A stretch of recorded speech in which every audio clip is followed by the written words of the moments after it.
The paperwork was already signed. 3 weeks ago, actually. But as I sat there in my office, watching my daughter walk through the door with that lawyer husband of hers, I didn't tell them that. Not yet.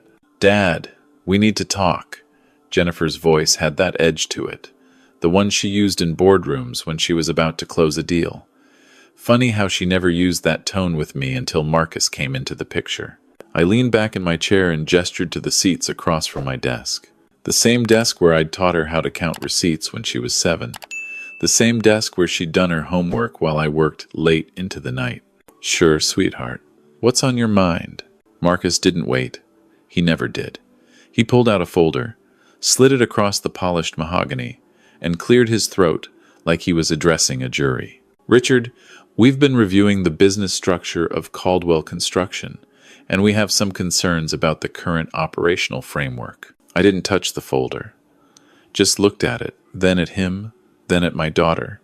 She wouldn't meet my eyes. Concerns, I repeated. Dad. Jennifer finally spoke, her hands folded in her lap like she was praying. You're 67. You've been running this company for 42 years. You've earned your rest. Have I? Marcus jumped in again. The company's valued at approximately $8.4 million. You're still making major decisions alone, managing 3 construction crews, handling all the contracts personally. It's too much for someone your age. Someone my age. I was 67, not 90. I still woke up at 5:30 every morning, still inspected every job site, still knew the name of every worker on my payroll, all 43 of them. So, what are you suggesting? I kept my voice level, calm. I'd learned a long time ago that the man who stays calm wins the negotiation.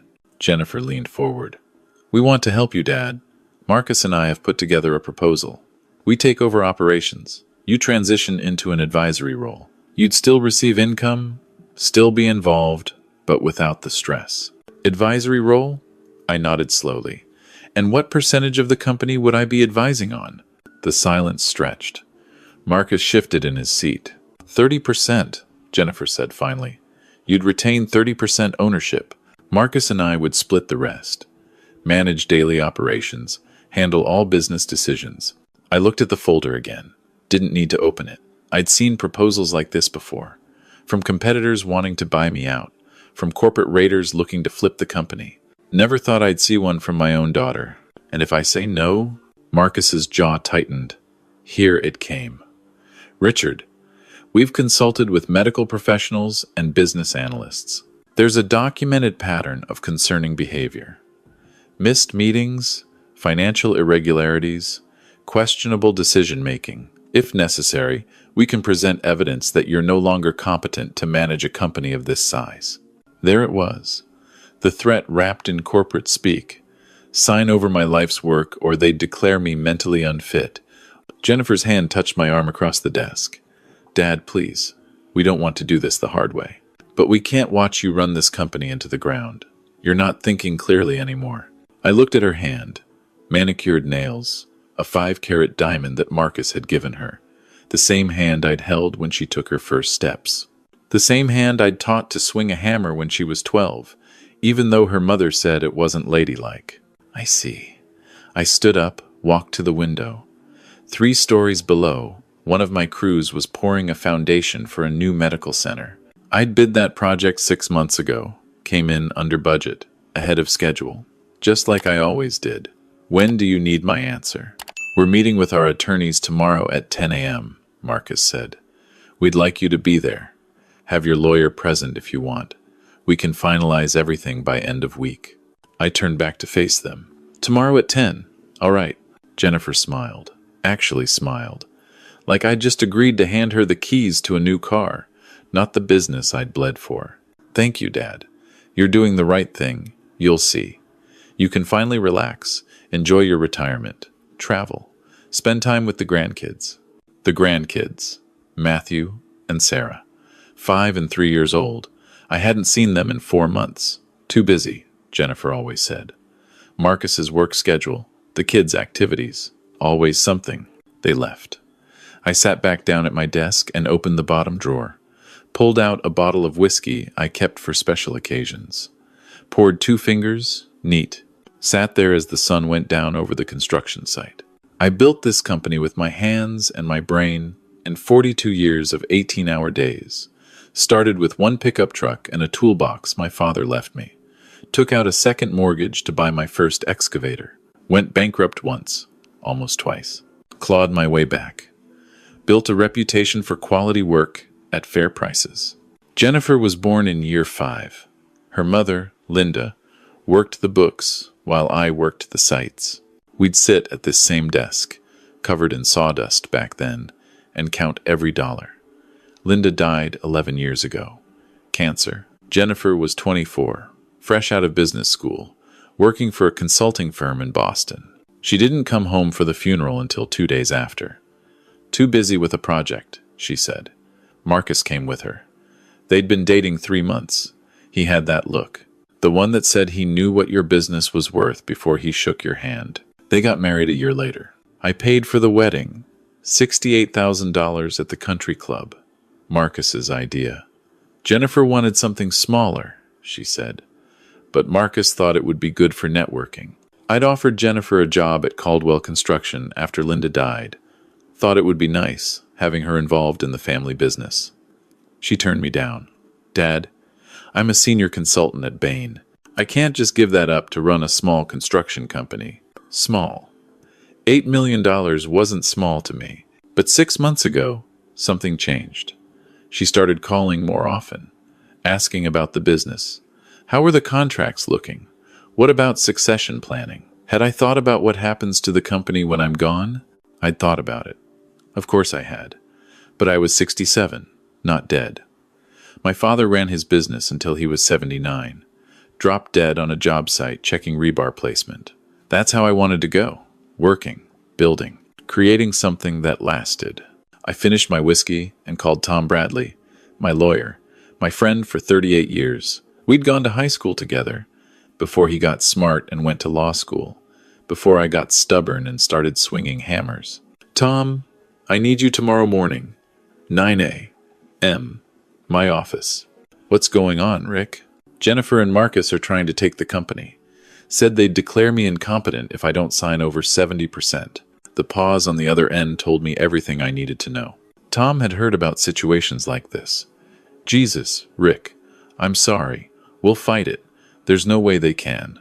I don't want to fight it, Tom. I want you to help me finish something. Something I started 3 weeks ago. What did you do? Just be here at 9. And bring the contracts. I hung up and sat in the dark office. The only light came from the street lamps below, casting shadows across the photographs on the wall. 42 years of construction projects. Schools, hospitals, shopping centers, housing developments. I'd built half this town. People lived and worked and shopped in buildings I'd constructed, and now my daughter wanted to take it from me. No, that wasn't quite right. She wanted me to give it to her, and when I wouldn't, she'd threaten me with lawyers and doctors and competency hearings. She'd threaten to destroy my reputation, tell everyone I was senile, confused, not capable of running a business anymore. My daughter, who I'd held when she was born, who I'd stayed up with during nightmares, who I'd taught to drive, sent to college, walked down the aisle. The girl who used to sit on this desk and tell me about her dreams. She wanted to be an architect once, design beautiful buildings. I'd told her she could do anything she wanted. Never thought anything would mean taking everything I'd built. I went home that night to the house on Maple Street. 3 bedrooms, 2 baths. Built it myself in 1989. Linda picked every detail. The crown molding, the hardwood floors, the kitchen tile. This house was supposed to be full of grandchildren's laughter, holiday dinners, birthday parties. Instead, it was quiet. Just me and the ghosts of what used to be. Tom showed up at 9 the next morning, carrying a briefcase and wearing the concerned look he'd perfected over 3 decades of practicing law. All right, Rick, tell me everything. I did. Told him about the meeting yesterday, about the ultimatum, about Marcus's threat. When I finished, Tom leaned back and rubbed his face. They're bluffing. There's no way they can prove incompetence. You're sharp as ever. The business is thriving. Best year you've had in a decade. I know. So we call their bluff. show up with medical records, financial statements, testimony from employees and clients. We bury them, Tom. I opened my desk drawer, pulled out a thick manila envelope. Remember 3 weeks ago when I asked you about that offer from Davidson Development? His eyes widened. Rick, you didn't. I did. Signed the papers last Friday. Davidson took over operations Monday morning. The sale closes officially next Wednesday. $8.7 million. Tom just stared at me. You sold the company. I sold the company. Does Jennifer know? Not yet. She's going to find out today at 10 a.m. when she and Marcus show up, expecting me to sign over my life's work for 30% and an advisory role. Tom let out a long breath. Then, slowly, he started to smile. You magnificent bastard. Davidson wanted a smooth transition. I've spent the last 3 weeks training their operations manager. The crews don't even know yet. Everything's under NDA until the sale closes. But after today, it won't matter. What are you going to do with $8.7 million? I'd thought about that. Spent 3 weeks thinking about it while I trained my replacement, while I watched my company change hands, while I prepared for this moment. The first $1 million goes to the crew. Bonuses. Been with me an average of 9 years each. They've earned it. Another $1 million goes to trade schools, scholarships for kids who want to learn construction. The rest. I shrugged. I'm 67. I'm going to travel. Fish in Alaska. See the Grand Canyon. Maybe buy a place in Florida. Somewhere warm. Linda always wanted to live near the beach. What about Jennifer? What about her? She's your daughter, Rick. I know who she is, Tom. I also know what she is, and what she's become. I stood up, straightened my tie. When she walks in here in 30 minutes, she's going to try to take my company. I'm going to hand her the sale agreement instead. She can read about how her father is mentally incompetent in someone else's boardroom, not mine. At 9:45, they arrived, early. Jennifer looked nervous. Marcus looked confident. They had their lawyer with them this time. A woman in her 50s, carrying a briefcase that probably cost more than my first truck. Dad, this is Patricia Morrison. She's going to help us formalize the transition. Patricia shook my hand with the grip of someone used to crushing opposition. Mr. Caldwell, we appreciate you being reasonable about this.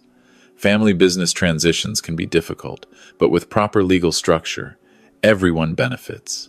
Everyone, I repeated. Looked at Tom.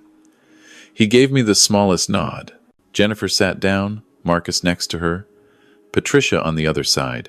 They spread papers across my desk. The same desk. The same mahogany I'd salvaged from a demolished bank in 1985. Linda had made me sand and refinish it by hand. Took me 3 weekends.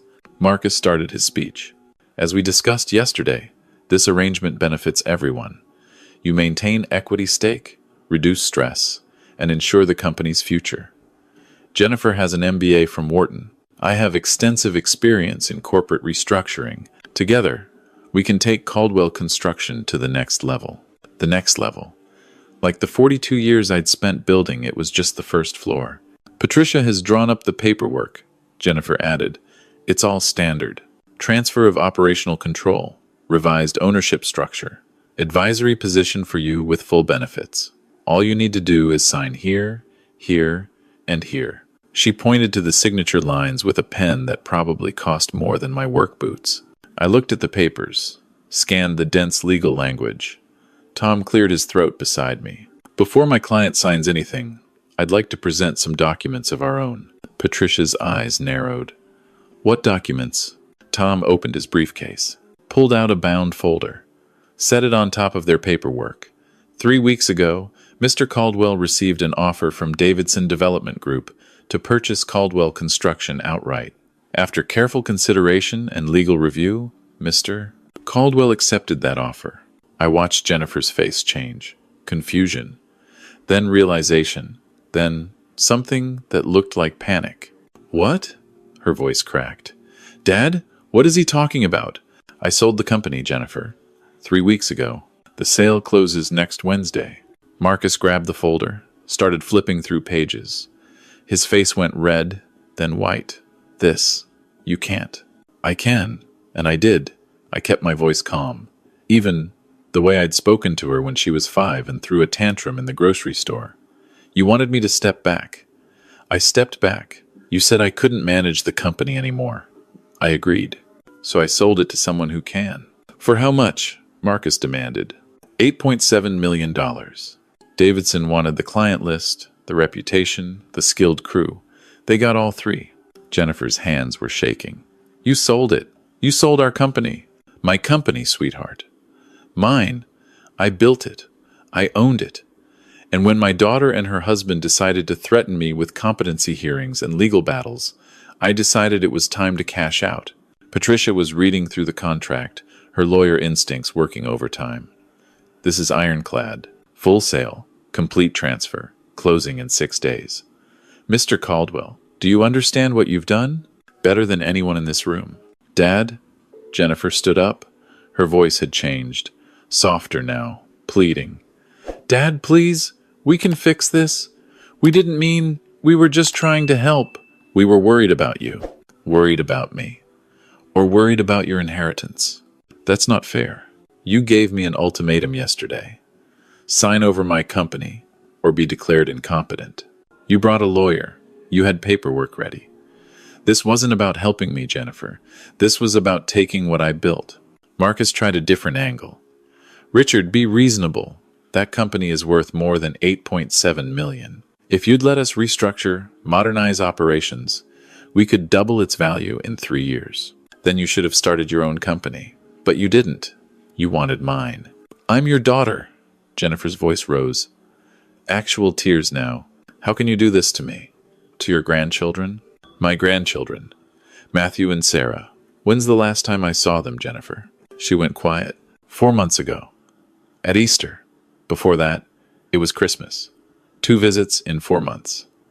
But now that you want my company, suddenly you remember I have grandchildren. We've been busy. So have I. Busy building the company you wanted to take. Busy working 18-hour days so you could go to Wharton. Busy paying for your wedding, your house down payment, your car. I've been busy for 42 years, Jennifer. And you know what I realized 3 weeks ago when Davidson made their offer? I stood up, walked around the desk, looked at my daughter, really looked at her. She had Linda's eyes, but Linda's eyes used to light up when she saw me. Jennifer's eyes just calculated what I was worth.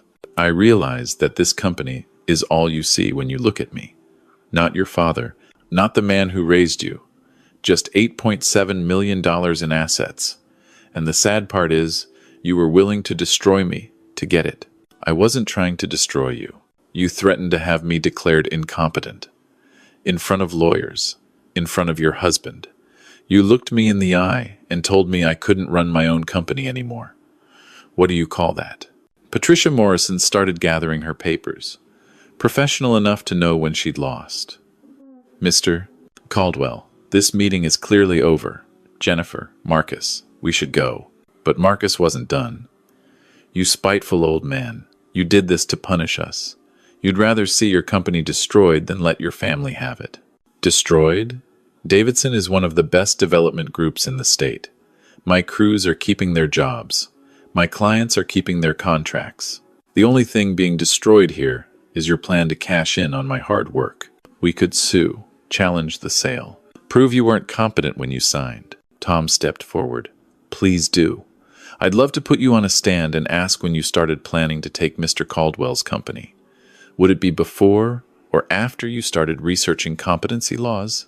Because we have your browser history, Marcus, courtesy of the laptop you left here last month when you came to have lunch with Dad. Funny thing about IT guys who've worked for someone for 12 years. They're loyal. Marcus's face went pale. You tracked his laptop? Jennifer whispered.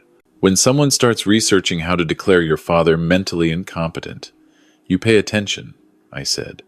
You've been planning this for 6 months, haven't you? Ever since you found out the company was valued at over $8 million. That's when the calls started. The visits. The concerned questions about my health. That's not. I have emails, Jennifer. Between you and Marcus. Discussing the timeline. When to approach me.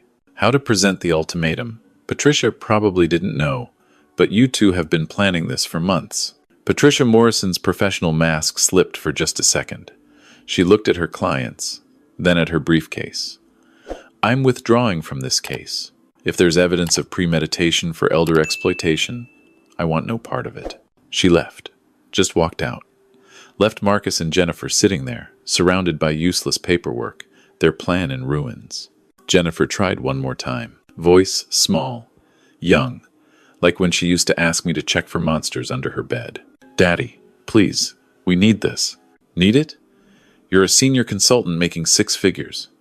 Marcus is a corporate lawyer pulling down 300 grand a year. You drive a Mercedes. You live in a house that's twice the size of this one. What do you need $8 million for? It's not about the money. Then what is it about? She couldn't answer. Or wouldn't. Just sat there, tears running mascara down her cheeks, looking at me like I was the villain in this story. Maybe I was. Maybe a better father would have just signed the papers. Let them have the company. Trusted them to run it well. Kept the peace. But I'd watched what happened to my friend Charlie when he did that. Signed his plumbing business over to his son and daughter-in-law. Within 2 years, they'd run it into the ground. Bad decisions. Expensive mistakes. The company Charlie spent 30 years building. Gone. He died 6 months later. Broken heart, the doctor said. I knew better. The meeting's over, I said. Tom will send you the details of the sale once it closes. You're welcome to attend if you want to watch Davidson sign the papers. Marcus grabbed Jennifer's arm, pulled her up. Come on, we're done here. They left. Jennifer looked back once. I couldn't read her expression, didn't want to. The door closed. Tom and I stood in the silence. How do you feel? He asked.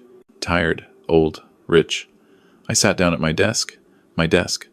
For 6 more days anyway. Did I do the right thing? You did the only thing you could do, Rick. They backed you into a corner. She's my daughter. I know. Linda would have known what to say. How to fix this. Linda would have been proud of you. You didn't let them take advantage of you. You protected what you built. Maybe. Or maybe I just destroyed what was left of my family over money and pride. The next 6 days were strange. I went to the job sites, watched the crews work, knowing it was the last time as their boss. Told them about the sale. Most took it well. Davidson had guaranteed their positions, even sweetened some benefits. A few were angry I hadn't told them sooner. I explained about the NDAs, the timeline, the legal requirements. What I didn't tell them was why I'd sold. That was between me and Jennifer. On Wednesday morning, the closing happened at Davidson's lawyer's office. Big conference room, mahogany table, even nicer than my desk. Greg Davidson shook my hand. It's been an honor, Richard. Your reputation is what sold me on this deal. That, and meeting your crew. You've built something special. Take care of them, I said. They're good people. I will. Papers were signed, account numbers exchanged. Just like that, 42 years of work became $8.7 million in a bank account. I walked out of that building feeling empty. Free, maybe, but empty. Jennifer called that afternoon. I almost didn't answer. Dad, Jennifer, I saw the news. The sale's final. Yes. I need you to understand something. I wasn't trying to hurt you. I really wasn't. Marcus and I just thought we could do better. For everyone, we thought we were helping. By threatening me, that was Marcus's idea. The competency thing. I told him it was too much. But he said that's how these things work. You establish leverage. I shouldn't have listened to him. But you did. I did. And I'm sorry. I'm so sorry, Dad. I let him convince me that you were slowing down, making mistakes. But you weren't. You never were. I just wanted... What? What did you want? I wanted to prove I could do it. Run the company. Make it grow. Show you that your daughter wasn't just some consultant. That I could build something too. I closed my eyes. Saw her at 12, wielding a hammer too big for her hands, determined to help me frame a wall. Saw her at graduation, beaming with pride when I showed up in my work clothes because I'd come straight from a job site. Saw her at her wedding, dancing with me to Linda's favorite song. You didn't have to take my company to prove anything, sweetheart. You just had to ask. Would you have let me? I don't know. Maybe, maybe not. But we'll never know now, will we? The silence stretched between us. Years of it. Years of missed calls and canceled visits and slowly growing distance. I know you can't forgive me, she said finally, but I want you to know something. I showed Matthew and Sarah pictures of you today, told them about their grandfather, the man who built things with his hands, who taught me to swing a hammer, who worked his whole life to give me opportunities. They want to meet you, really meet you, not just holiday visits. Something cracked in my chest. I'd like that. Sunday dinner? At our house? I'll make pot roast. Your favorite. Sunday dinner sounds good. We hung up. I sat in my empty house on Maple Street and wondered if this was victory or defeat. I'd protected my company, gotten fair value, stood up to threats and manipulation, but I'd also lost my daughter's respect, broken whatever trust remained, chosen my pride over family. Or maybe I'd taught her the hardest lesson a father can teach, that you can't take what isn't freely given, that love and respect aren't transactional, that sometimes the only way to protect what matters is to let it go. The story should end here. Father stands up to greedy children, sells business, justice served, lesson learned. But life isn't a story. There's no clean ending. Sunday came. I drove to Jennifer's house with a toy truck for Matthew and a dollhouse for Sarah. Stupid gifts, maybe. Too traditional. But that's what grandfathers do. Jennifer opened the door. Mascara. Heels. The kind of effort you make when you're trying to prove something. Hi, Dad. Hi, sweetheart. The grandchildren were shy at first. But kids are resilient. Give them 10 minutes, and a patient adult, they'll open up. Matthew wanted to know if I could build him a treehouse. Sarah wanted to know if Grandma was in heaven with her goldfish that died last month. I told them yes to both. Dinner was pot roast.